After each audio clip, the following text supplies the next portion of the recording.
Geopolitically, a lot was playing out today. It is Friday, November 7th, 2025. My name is Darren Gerdes. I'm just a professor trying to provide context in the war in Ukraine.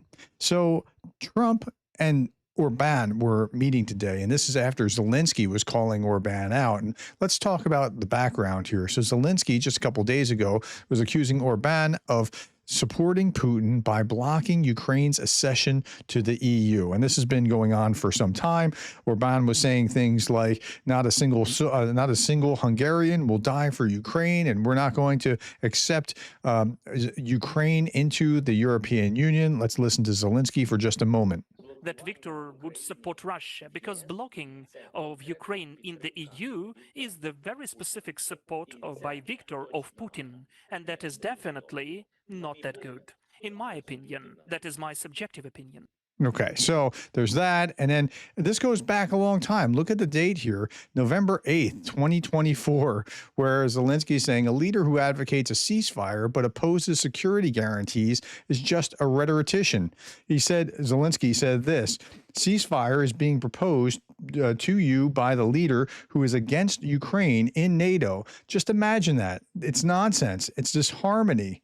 And then he goes on and says, why? Because a ceasefire happens when a warring country, which is a victim, knows that it will have security guarantees, which it didn't get yet.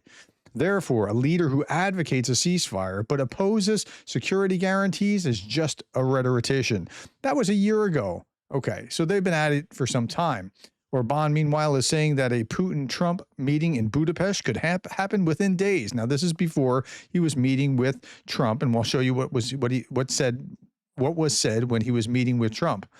Now, before we get to Orban's meeting, Trump was just meeting with the Central Asia 5 leaders in the White House, the Stans. So this was Trump who said that he was committed to making U.S. relations with Central Asia stronger than ever, as the presidents of Kazakhstan, Kyrgyzstan, Tajikistan, Turkmenistan, Turkmenistan, Uzbekistan hailed a new era of ties. Okay, if you counted more than 5 there, that's me trying to spit it out.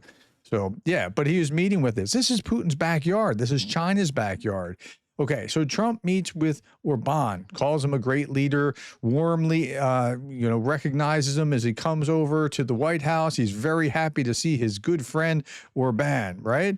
Okay, so Orban talks about how the only ones who advocate for peace in Ukraine are the U.S. and a small Hungary in Europe. Now, when they're talking about peace, they're not talking about a victory. They're not talking about a just peace necessarily. They're just talking about peace. Okay, they're in Megan Mobbs's words. Remember what I showed you the other day? Peacemongers, and how much more dangerous peacemongers are than those that are called warmongers, who want to prosecute the war because they want to not live in slavery. Okay, Trump says this: you would say that Ukraine cannot win the war? Orban replies, miracle can happen. Trump, yeah, that's the kind of conversation that they were having. On meeting with Putin in Budapest, she says, we're talking about that with Viktor. He understands Putin and knows him very well. I think that Viktor feels that we're going to get that war ended in a not too distant future. Well, this is the same line that they keep talking about, and nothing's getting done. Trump says it's very difficult for Hungary to get oil and gas from anyone but Russia. Now, what Orban wants, he wants to get concessions so that he can stay on Russian oil, while Trump is calling out Europe for taking Russian oil. So let's listen to this for just a moment. At it because it's very difficult for him to get the oil and gas from other areas. As you know, they don't have the advantage of having sea. It's a great country. It's a big country, but they don't have sea. They don't have the ports. And so they have a difficult problem. There's another country that has that same problem, by the way. But when you look at what's happened with Europe, many of those countries, they don't have those problems, and they buy a lot of oil and gas from Russia. Yeah, so it looks like Orban, his great friend, is going to get a pass. What's the main dispute with the Russians that prevents Budapest summit with Putin from taking place? Oh, Trump answers the basic dispute is that they just don't want to stop yet. I think they will. But listen to what he says here. I think it's taking a big toll on Russia. That's interesting, because his predilection is not to be hard on Russia, but he is saying that he thinks it's taking a big toll on Russia. Okay, and here's a little bit more. A very powerful man within his country, but he's also Talking about Orban here. He's praising Orban. beloved. They love Viktor, and people that know him do. He's run a really great country, and he's got no crime. He's got no problems like some countries do, but probably has a couple of things that I don't know about, maybe that I don't want to know about. Okay, so he's praising Orban, and then he went off this like weird. Maybe he's got things going on that I don't know about. That's weird, but he's got no crime. Well, he is the poorest country in Europe, and he was in charge during that time. By the way, his election's coming up in February, and his party Fidesz has about the polling right now as of October 2025, just last month, has 35% support to TISA's 53% support. So if the election's fair, Orban's not going to be in power as of February. Here's another that shows the seats that will probably be given what the polling actually is right now. It's not looking good for Orban's party.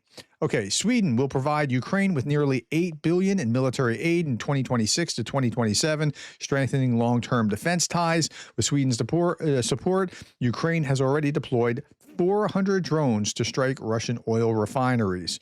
Now, in the Czech Republic, Czech, please, a short story. So the new speaker of the Czech parliament removed the Ukrainian flag from the building. There was a Ukrainian flag in the common area. Just as the new speaker removed the Ukrainian flag from the Chamber of Deputies building, some parliamentarians began hanging out Ukrainian flags from the windows. Before the speaker's intervention, there was one flag flying. Now there are three. And here you can see them. Here's one, here's two, and here's a third flying outside the building. So that kind of backfired. Bulgaria is preparing to nationalize Lukoil's refineries in Bulgaria because of U.S. sanctions. Bulgaria is preparing legislation to seize control of Russian oil company Lukoil's assets in the country, according to a Bulgarian news outlet.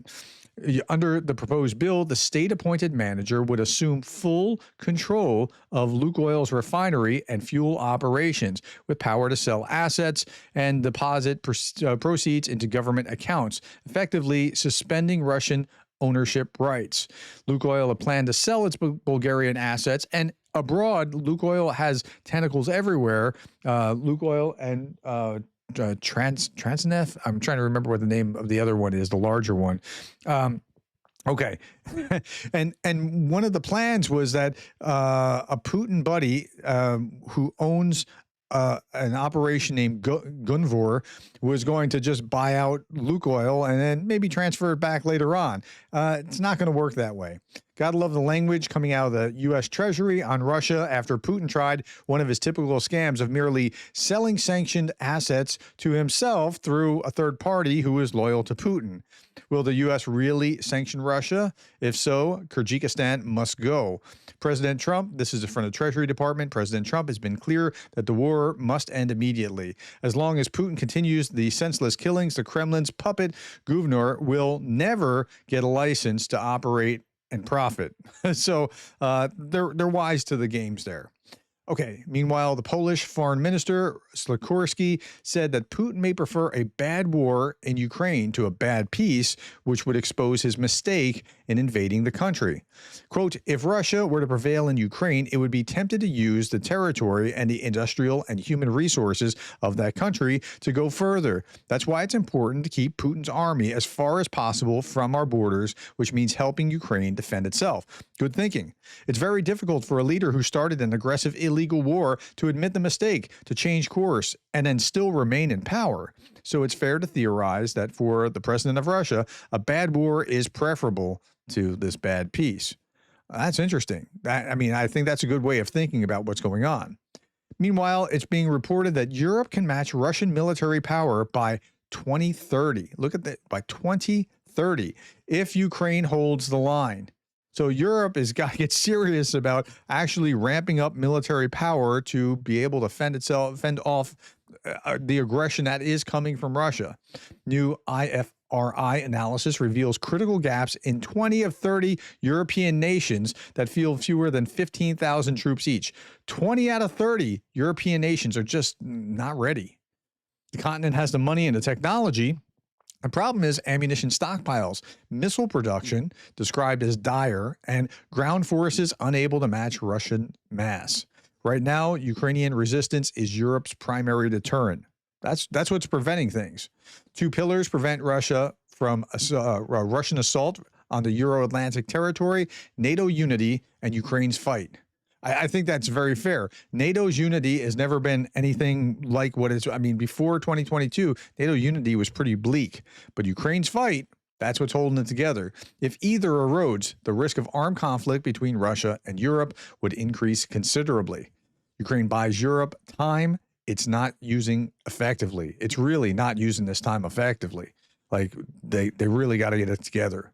Okay. Meanwhile, internet access in Russia will soon require a passport.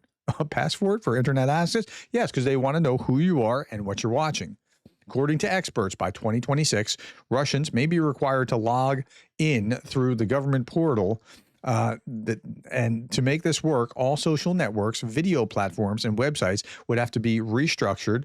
The result will be a unified database showing who watches what content. What could go wrong with that, right? All right, last couple of things. I want to give a shout out to Jens Groth, a graduate Patreon student, and we want to look at Darth Putin. Darth Putin is calling Jay Bowes a moron, but it's not just because Jay Bowes is acting silly. Jay Bowes posted this, and it's interesting that he posted this and the logic that he's using, and then looking at the date in which he's using it. When the Soviets invaded Czechoslovakia, Bowes says, in 1968, it took 500,000 troops to contain a far smaller country than Ukraine, with no intention to resist militarily. The economic, political, civil, and military cost of an invasion of Ukraine would be too high. It simply won't happen. Look at the date that it's written, February 14th, 2022, just before they invaded. And then last, I want to show you this. This showed up in my mailbox at CSU. These playing cards, it says Ukraine has the cards, right? And here we see the ace, and here we see the Moskva is now a submarine for a jack, and for the queen we see Mother Ukraine, the aka the Ukrainian Statue of Liberty, and so on and so forth. So if you're interested in playing cards, you can get a set of these. Now, I'm not hawking these. They just showed up today. I've never heard of them before, but apparently you can go to a website, and I'll probably leave the link below because the guy was kind enough to send me. He's actually sent me three different decks of these, right? And I don't know them. I'm not getting a kickback or anything, but hey, William Jokush. If you're making money on this because I've told people about it, hey, just consider giving something to Ukraine to donate. If you donate, let me know how much you donated. I'll do it again and tell the folks how much you donated. All right. Thank you, my friends, for your time. Thank you for the likes, the shares, and the subscribes. And thank you for being the kind of person who cares about Ukraine.